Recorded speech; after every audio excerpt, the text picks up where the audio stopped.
അടഞ്ഞുകിടക്കുന്ന വാതിലുകൾ ബലം പ്രയോഗിച്ച് തുറക്കാൻ ഞാനിനി ശ്രമിക്കില്ല. ഒന്നിനും വേണ്ടി ഞാനിനി വാശി പിടിക്കില്ല. സ്നേഹമായാലും സൗഹൃദമായാലും അത് യാചിച്ചു വാങ്ങേണ്ടതല്ല. എന്റേതല്ലാത്ത ഒന്നിനെയും എനിക്ക് വേണ്ട. എനിക്കുള്ളത് എന്നെ തേടി വരുമെന്ന ഉറച്ച വിശ്വാസം എനിക്കിന്നുണ്ട്. സ്നേഹിക്കാൻ എനിക്കറിയാം. പക്ഷേ നമ്മൾ കൊടുക്കുന്ന സ്നേഹം എല്ലാവരും ഒരുപോലെ തിരിച്ചറിയണമെന്നില്ല. സ്നേഹം വെറും ചൂഷണമായി കാണുന്നവരുണ്ട്. അതുകൊണ്ട് അത് അർഹതയില്ലാത്തവർക്ക് നൽകി പാഴാക്കാൻ എനിക്കിനി വയ്യ.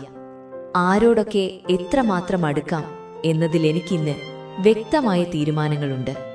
ഞാൻ മാറിയതല്ല, എന്റെ മൂല്യം തിരിച്ചറിഞ്ഞതാണ്.